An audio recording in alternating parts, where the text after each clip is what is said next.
آج کا بچہ جس کے ہاتھ میں قلم ہونا چاہیے وہ موبائل فون تھامے کیمرے کے سامنے پرفارم کر رہا ہے۔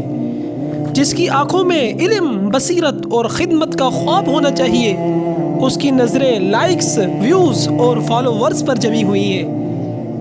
نہ یہ بچے خود کو پہچانتے ہیں نہ وقت کی قیمت جانتے ہیں، بس ایک خواہش ہے کہ لوگ دیکھیں، تعریف کریں اور واہ واہ کریں۔ لیکن کیا ہم نے کبھی سوچا یہ واہ واہ کرنے والے کل کہیں اور ہوں گے اور ہمارا بچہ بے مقصدی، تنہائی اور احساس کمتری کا شکار ہوگا؟ یہ صرف ویڈیو نہیں بلکہ ایک نسل کا مستقبل ہے جو ہم ضائع کر رہے ہیں۔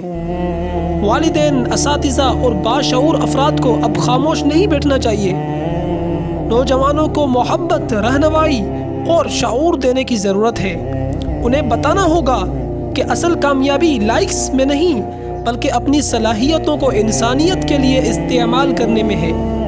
ہمیں انہیں بتانا ہوگا کہ کیمرے کی آگے دنیا عارضی ہے، لیکن کتابوں، خدمت اور علم کے ذریعے جو مقام حاصل ہوتا ہے وہ ہمیشہ باقی رہتا ہے۔